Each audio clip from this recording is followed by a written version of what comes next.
నమస్తే, welcome to NH TV. ప్రత్యేక చర్చకు స్వాగతం. ఇజ్రాయెల్ ఇరాన్ మధ్య, ఇజ్రాయెల్ హమాస్ మధ్య, హిజ్బుల్లా భీకరమైనటువంటి యుద్ధం జరుగుతోంది. ఈ తరుణంలో ఫ్రాన్స్ అధ్యక్షుడు ఇమాన్యుయల్ మ్యాక్రన్ ఇజ్రాయెల్కు ఇక మీదట ఆయుధాల సరఫరాను నిలిపేయాలని అనుకుంటున్నాం. ఎందుకంటే అక్కడ చాలామంది హమాస్ టెర్రరిస్టులతో, ఉగ్రవాదులతో పాటు సామాన్య పౌరులు, మహిళలు, చిన్నారులు కూడా చనిపోతున్నారు. ఇది ఆందోళన కలిగిస్తోంది. ఈ కారణంగా మేము ఇక మీదట ఇజ్రాయెల్కి ఆయుధాలని సరఫరా చేయబోవటం లేదు అని నిర్ణయం తీసుకున్నారు. మరి నేటోలో సభ్యదేశంగా ఉండి కూడా ఇలాంటి నిర్ణయం ఎందుకు తీసుకున్నారు? మరి ఈ మధ్య కాల్పుల విరమణ ఒప్పందానికి కూడా ఇజ్రాయెల్ బెంజమిన్ నెతన్యాహు ఒప్పుకోలేదు. అదే కారణమా, లేకపోతే ఫ్రాన్స్లో ఏమైనా అంతర్గతంగా అతని సీటుకి ఎసరు వచ్చేటువంటి ప్రమాదం ఏమైనా ఉందా? కారణాలు ఏమై ఉండొచ్చు? ఈ ఎవరు ఊహించినటువంటి ఈ నిర్ణయానికి, ఫ్రాన్స్ అధ్యక్షుడు మ్యాక్రన్ నిర్ణయానికి, దీని వెనక కారణాలు ఏంటి? Let's discuss. నాతో పాటు జాయిన్ అవుతున్నారు రిటైర్డ్ కల్నల్ పరమేశ్వర్ గారు. పరమేశ్వర్ గారు నమస్తే.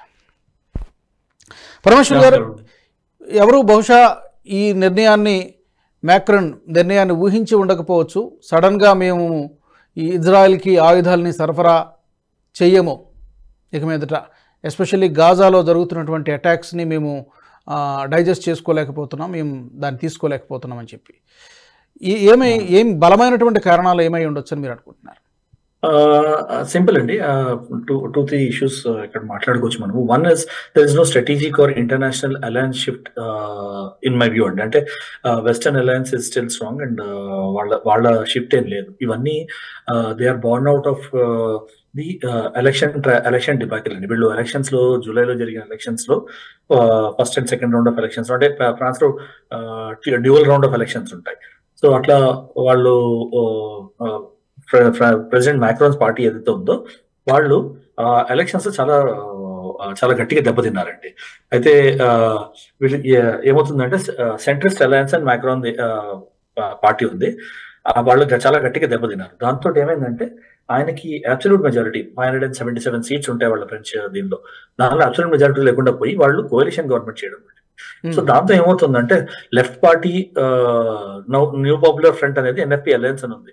That is a leftist alliance అండి. ఆ leftist alliance is a single largest alliance in there constituent assembly. So వాళ్ళని బ్యాలెన్స్ చేసి ఉంచడం చాలా పెద్ద, ఏంటి యూనో కత్తివేసాం అంటారు కదా, అట్లాంటిది అయిపోయింది. ఆయనకి దిగుడు పడట్లేదు, అది చేయలేకపోతున్నారు ఆయన. సో దాంతో ఏంటంటే ప్రెషర్ చాలా వచ్చింది. జూలైలో, ఆగస్ట్ లో చాలా ప్రెషర్ వచ్చింది ఆయన మీద. ఇంకా సింగిల్ లార్జెస్ట్ అలయన్స్ కదా, పాపులర్ ఫ్రంట్ అలయన్స్, వాళ్ళ దగ్గర నుంచి ప్రైమ్ మినిస్టర్ క్యాండిడేట్ తీసుకుని వాళ్ళని అపాయింట్ చేయని చాలా ప్రెషర్ వచ్చింది. హౌవర్ ప్యారలల్ గా ఏమైందంటే వీళ్ళు థర్డ్ పొజిషన్ లో ఏమో, సెకండ్ పొజిషన్ లో వీళ్ళు వచ్చారు, థర్డ్ పొజిషన్ లో మరీన్ లెపెన్, ఆవిడ కూడా old politician, lawyer come politician. ఆవిడ పేరు చాలా వస్తుంది. ఆవిడని ప్రైమ్ మినిస్టర్ చెయ్యాలని కూడా చాలా ఇవి వస్తున్నాయి. ఒక లేడీ ప్రైమ్ మినిస్టర్ కదా, ఆవిడకి ఇస్తే బాగుంటుంది అని. అలా ఆవిడ కానీ, లేకపోతే జోర్డన్ బార్డెల్లా అని ఉన్నాడు ఒక ఆయన. సో ఈయన లెఫ్టిస్ట్ అనమాట. నేషనల్ ర్యాలీ పార్టీ ఉంది, ఎన్ఆర్పి అని ఉంది. వాళ్ళు ఆయనని కానీ నేమ్ చేయాలని ఉంటే ఆయన ప్రెషర్స్ రెజిస్ట్ చేస్తున్నాడు. రెజిస్ట్ చేసి మెల్లిమెల్లగా బ్యాలెన్స్ చేస్తున్నాడు ఆయన. ప్రెషర్ ఎట్లయినా లెఫ్టిస్ట్ గవర్నమెంట్ రాకుండా. ఈ మెరీన్ లెపెన్ ఎవరైతే ఉన్నారో ఆవిడ ఫార్ రైట్ అనమాట. ఆవిడ కమెంట్స్ చూసినా కూడా, ఏం చూసినా కూడా ఆవిడ సాలిడ్ గా యాంటీ లెఫ్ట్ అనమాట. సో ఆవిడని ఆయన ఫేవర్ చేస్తున్నట్టు తెలుస్తుంది. సో ఇవన్నీ బ్యాలెన్స్ చేయడంలో ఏం చేస్తున్నాడు అంటే కొంచెం లెఫ్టిస్ట్, కొంచెం లెఫ్టిస్ట్ కామ్ గా ఉంచాలి అన్న ఒక ఎఫర్ట్ లో ఈ ఆర్మ్ సప్లై మానాలి మనము ఇజ్రాయెల్ కి, అండ్ మాటల్లో దింపాలి, గాజాలో ప్రాణాలు పోతున్నాయి, చాలా మంది ఇన్నోసెంట్స్ ప్రాణాలు పోతున్నాయని స్టేట్మెంట్స్ ఇస్తున్నాడు. ఎందుకంటే basically leftist or pro Iran, pro Houthi, pro Hezbollah and pro Hamas అండి. సో ఆ లెఫ్టిస్ట్ ఎవరైతే ఉన్నారో, సో వాళ్ళని కొంచెం బ్యాలెన్స్ చేసే స్టేట్మెంట్ ఇచ్చి మాట్లాడి మెల్లగా ఈ హ్యూమానిటేరియన్ క్రైసిస్ కి సొల్యూషన్ తీసుకురావాలని ఇచ్చాడండి. ఇంకా కొన్నాళ్ళు ఆయన పవర్ లో కంటిన్యూ అవుతాడు. దాని లోపల ఈక్వేషన్స్ అవి చూసుకుని ఆయనకి ఫేవరబుల్ ఉన్న ప్రైమ్ మినిస్టర్ ని పెట్టుకోవచ్చు ఆయన. దాంతో ఏమవుతుందంటే ఆయన కొనసాగచ్చు ఇంకో కొన్నాళ్ళు పవర్. అది ఆయన లాంగ్ టర్మ్ ఆయన వ్యూ అదే తప్ప అంతకన్నా ఈ క్రైసిస్ లో ఆయన పెద్ద సొల్యూషన్ వెతుకుతున్నారని, ఈ వార్ ఆపాలని ఆయన చేస్తున్న ఎఫర్ట్స్ అని మాత్రం నేను అనుకోను. అయితే ఇప్పుడు ఆయన అన్నటువంటి మాట విత్ ఇమీడియట్ ఎఫెక్ట్ అమల్లోకి వచ్చేస్తుందా, లేకపోతే జస్ట్ ఒక వార్నింగ్ లాగా ముందు ఆపేస్తామని చెప్పడం జరిగిందా? ఇది ఎలా మనం తీసుకోవాలి ఈ స్టేట్మెంట్ని? ఈ ఆయుధాల so supply. So second aspect మీరు చూడాల్సింది ఏంటంటే ఫ్రాన్స్ ఎంత ఆయుధాలు, ఫ్రాన్స్ బిజినెస్ ఎంత ఉంది ఇజ్రాయెల్కి? బేర్లీ ఎనీథింగ్ అండి. ఫ్రాన్స్ ఇవాళ ఆపేసినా కూడా ఇజ్రాయెల్ కి కొంచెం చీమ కొట్టినట్టు కూడా అయ్యే బిజినెస్ లేదు వాళ్ళకి. I think yearly $30 million business అది ఉంది వాళ్ళకి అంతే. ఇదే $30 million కానీ $33 million కానీ, that is if my figures are right. $33 million వాళ్ళకి బిజినెస్ లేకపోతే they are getting help from USA, they are getting help from UK. So వాళ్ళకి పెద్ద నష్టపోయేది ఏం లేదు. సో ఇవాళ ఫ్రాన్స్ ఆపేస్తే ఒక పెద్ద కంట్రీ, ఒక నేటో కంట్రీ ఆపేస్తున్నామన్న మాట తప్ప ఇజ్రాయెల్ కి పెద్దగా వచ్చే నష్టం అంటూ ఏమీ లేదండి. Already India is also helping them, అంటే వితౌట్ అనౌన్సింగ్ ఇండియాతో కూడా చాలా బిజినెస్ డీల్స్ ఉన్నాయి వాళ్ళకి. So India is already helping them. So France ఒక్కళ్ళు వాళ్ళు ఆర్మ్ సప్లై ఆపేస్తే వాళ్ళకి పెద్ద నష్టం వస్తుందా అంటే రెండు విధాలుగా ఆలోచించా, రెండు విధాలు నష్టం లేదు. ఒకటి business wise, current business volume wise వాళ్ళకి ఏం నష్టం లేదు. $30 million is far too little. Second, France influence లోకి వచ్చి ఏమైనా కంట్రీ, వరల్డ్ కంట్రీ వాళ్ళకి మేజర్ కాంట్రిబ్యూషన్ చేసిన కంట్రీ ఎవరైనా ఆపుతుందా అంటే ఆన్సర్ ఫామ్ లో ఏ కంట్రీ అయినా ప్రో యుఎస్ కానీ, ప్రో యుఎస్ బ్లాక్ కానీ, ప్రో రష్యా బ్లాక్ కానీ ఉంటాయి. వాళ్ళిద్దరూ ఆపకపోతే ఫ్రాన్స్ ఇన్ఫ్లుయెన్స్ లోకి వచ్చి ఆపే అంటూ దేశం ప్రపంచంలో 0. సో ఇజ్రాయెల్కి వచ్చే నష్టం ఏమీ లేదంటే. ఓకే, సో అది ఆ మాత్రం రీప్లేస్, ఆ మాత్రం ఆయుధాలు అమెరికా నుంచి వీళ్ళు తీసుకోగలుగుతారా? లేకపోతే అమెరికా కూడా ఇదే బాటలో వెళ్ళి, ఎందుకంటే ఈ మధ్యన అమెరికా కూడా కొంత అంటే కాల్పులు ఆపండి అని చెప్పడం కానీ, లేకపోతే సీజ్ ఫైర్, కాల్పుల విరమణ ప్రకటించండి చెప్పడం కానీ, ఇవన్నీ కూడా సలహాలు ఇవ్వడం జరిగింది. అంటే అమెరికా ఇచ్చిన సలహాలు కూడా వీళ్ళు పక్కన పెట్టారు, ఇజ్రాయెల్ పక్కన పెట్టింది. సో దీన్ని దృష్టిలో పెట్టుకొని అమెరికా కూడా మేము కూడా కొంత ఆయుధాల సప్లై తగ్గిస్తామని చెప్పడం కానీ, పూర్తిగా నిలిపేస్తామని చెప్పకపోవచ్చు. అలాంటి ప్రయత్నం ఏమైనా చేస్తుందా అమెరికా? నన్ను అడిగితే నో అండి.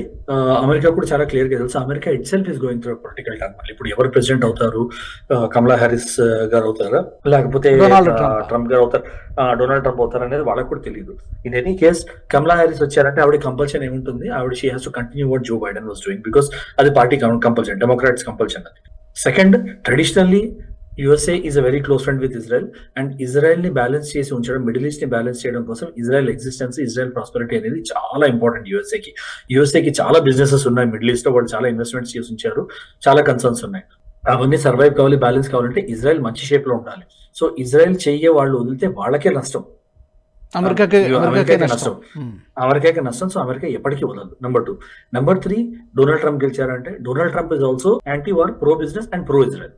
సో ఏ తరుణంలో అయినా ఇజ్రాయెల్ కి నష్టం లేదు. యుఎస్ఏ ఇజ్రాయెల్ చేసే బిజినెస్ ఆపే ఎక్స్పెక్టేషన్ లేదు, ఛాన్స్ కూడా లేదండి. Unless and until Israel goes and violate something which is very close to USA, which Israel will.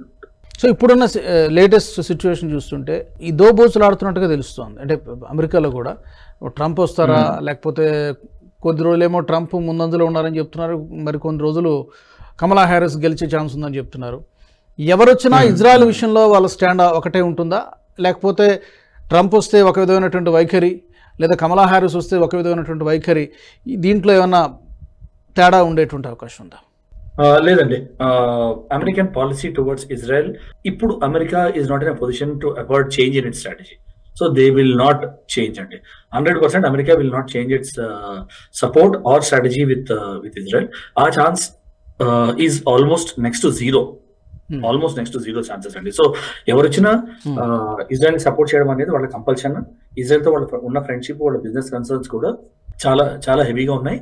So నేను చెప్పినట్టు ఇజ్రాయెల్ నష్టపోయింది, సరే చిన్న కంట్రీ ఎగ్జిస్టెన్స్ లో ఉండదు, కానీ US interest are not just in Israel. నేను చెప్పినట్టు వాళ్ళ ఇన్వెస్ట్మెంట్స్ కువైట్ లో ఉన్నాయి, వాళ్ళ ఇన్వెస్ట్మెంట్స్ ఇరాక్ లో ఉన్నాయి, వాళ్ళ ఇన్వెస్ట్మెంట్స్ ఈజిప్ట్ లో ఉన్నాయి, దెన్ నార్థన్ ఆఫ్రికాలో ఉన్నాయి, అండ్ సదర్న్ యూరోప్ లో ఉన్నాయి. ఇవన్నీ ఏంటి, bordering countries to the Middle east.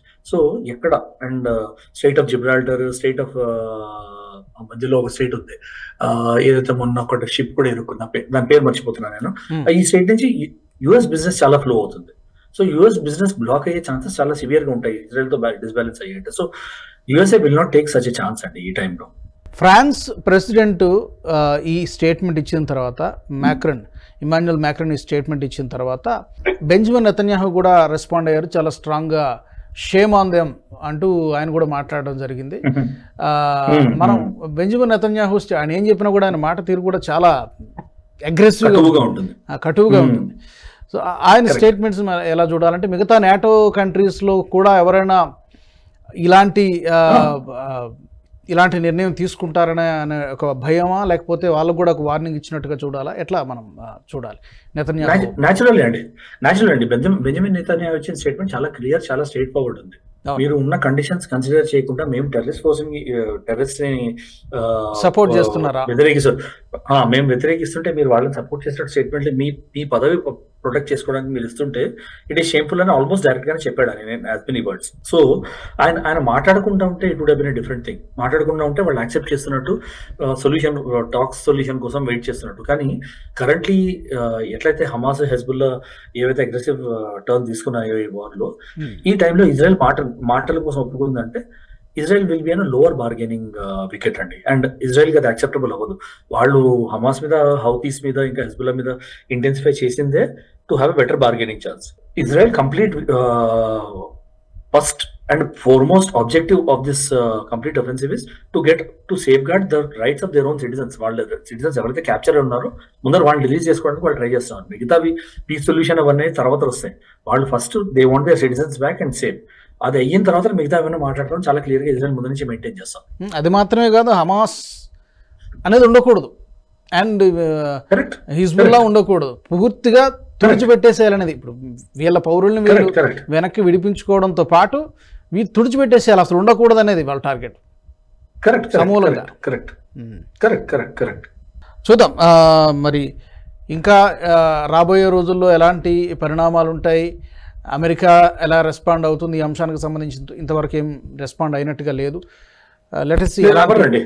They will not respond. ఇది జస్ట్ టూ నేషన్స్ మధ్యనైనా ఏంటి ఏమంటారు, వార్ ఆఫ్ వర్డ్స్ అని అంటారు కదా, వార్ ఆఫ్ వర్డ్స్ తప్ప మాటకి మాట అనుకున్నారు, అయిపోయింది, సమస్య పోయింది. దాని తర్వాత ఫ్రాన్స్ దగ్గర నుంచి ఏం స్టేట్మెంట్ రాలేదు, దాని తర్వాత ఫాలో అప్ ఇంకెవరి నుంచి కూడా ఏం స్టేట్మెంట్ రాలేదు. సో అది గాల్లో వేసిన బాణం అంతే. మైక్రాన్ వాళ్ళ డొమెస్టిక్ ఇంటర్నల్ టర్బులెన్స్ సబ్సైడ్ చేసుకోవడానికి మాత్రం ఇచ్చిన స్టేట్మెంట్ తప్ప ఆయన అంతకన్నా ఏం లేదనేసి వదిలేస్తారు అది. And that is it will stay అండి. USA will not unnecessarily jump into this crisis and try to దీన్ని చిలికి గానివాళ్ళు చేసే ప్రయత్నం మాత్రం యూఎస్ఏ చేయదండి. అదే పొలిటికల్ సొల్యూషన్ అని ఒక మాట వాడారు. ఏం పొలిటికల్ సొల్యూషన్ ఉంటుందా ఇప్పుడు దీనికి ఇంతకాలం జరిగిన తర్వాత దీనికి పొలిటికల్ సొల్యూషన్తో ఒక ముగింపు దొరుకుతుంది అనుకోవచ్చా? Political solution, end of war is always a political solution అండి. ఎండ్ ఆఫ్ వార్ అంటే మీరు ఎటువంటి యుద్ధాలు ఎక్కడ యుద్ధాలు చూసుకున్నా కూడా there will be political solution. And that political solution గెలిచిన వాడి ఫేవర్ లో ఎప్పుడు ఉంటుంది, ఏ యుద్ధంలో తీసుకున్నా కూడా మీరు. సో ఇది కూడా అదే ఎఫర్ట్. హమాస్, హజ్బుల్లా ఇజ్రాయెల్ కి పై చేయి కాదు, హమాస్, హజ్బుల్లా ఏం ట్రై చేస్తున్నాయి, ఇజ్రాయెల్ కి పై చేయి రాకూడదు ఈ యుద్ధంలో అని. ఇజ్రాయెల్ ఏం ట్రై చేస్తుంది, వీళ్ళని తొక్కేసి మొత్తము చనిపోతున్నారు, ఆ కొన ఊపిరి మీద ఉన్నారు అన్నప్పుడు మనం పొలిటికల్ సొల్యూషన్ తీసుకుని మొత్తం వాళ్ళని మట్టిలోకి రాసేద్దాం అని ఎఫర్ట్ లో ఉన్నారు. So once they reach there they will always step back and say political solution ఇప్పుడు చేసుకుందాం అని అంటారు. సో ఆర్ ఇద్దరిలో ఎవరో ఒకళ్ళు ఆ పొజిషన్ కి చేర్చి వాళ్ళ కాల్ తీసుకోవాలి. లేకపోతే మేము ఈ పొజిషన్ లో ఉన్నాం, ఇంకెంతకన్నా మేము ఫైట్ చేయలేము, బంగ్లాదేశ్ వార్ తీసుకోండి మీరు, లేకపోతే వరల్డ్ వార్ లో హిట్లర్ ని తీసుకోండి, వరల్డ్ వార్ 1 లో జర్మనీని తీసుకోండి, వరల్డ్ వార్ 2 లో హిట్లర్ ని తీసుకోండి, ఇరాన్ ఇరాక్ వార్ లో చూడండి, లేకపోతే మీరు 7 Day వార్ లో ఇజ్రాయెల్ తోటి అరబ్ కంట్రీస్ చేసిన డీల్ చూడండి, ఏ యుద్ధంలో కూడా చూడండి మీరు. ఆ యుద్ధంలో ఓడిపోయిన సెక్షన్ ఇంకా మేము ఇంతకన్నా ఆగలేము, ఇండియా బంగ్లాదేశ్ వార్ చూడండి, సరెండర్ చేసేస్తాం అన్నప్పుడు పొలిటికల్ సొల్యూషన్ వస్తుందండి. సరెండర్ ట్రీటీ ఫస్ట్ అవుతుంది, దాని తర్వాత political solution, they SIT across the table and talk. So ఆ పొలిటికల్ సొల్యూషన్ అనేది ఎప్పుడు వస్తుంది అనేది చెప్పలేం, కానీ that will be the end of the war. ఎప్పుడైతే యుద్ధం సమర్థించాలన్నారో అప్పుడు పొలిటికల్ సొల్యూషన్ వస్తుంది. చూద్దాం అలాంటి పొలిటికల్ సొల్యూషన్ ఎప్పుడు వస్తుందో. పరమేశ్వర్ గారు, thank you so much for joining us. Thank you. ఇది ఇవాల్టి ప్రత్యేక చర్చ కార్యక్రమం. Keep watching NHTV. ఈ వీడియో మీకు నచ్చినట్టయితే లైక్ చేయండి, 10 మందికి షేర్ చేయండి, అలాగే కామెంట్ల రూపంలో మీ అభిప్రాయాలను మాతో పంచుకోండి. Nationalist hub group of channels ను సబ్స్క్రైబ్ చేసుకుని తెలుగునాట జాతీయవాద జర్నలిజాన్ని ప్రోత్సహించండి. ఈ వీడియో కింద ఉన్న బెల్ ఐకాన్ పై క్లిక్ చేయడం మర్చిపోవద్దు.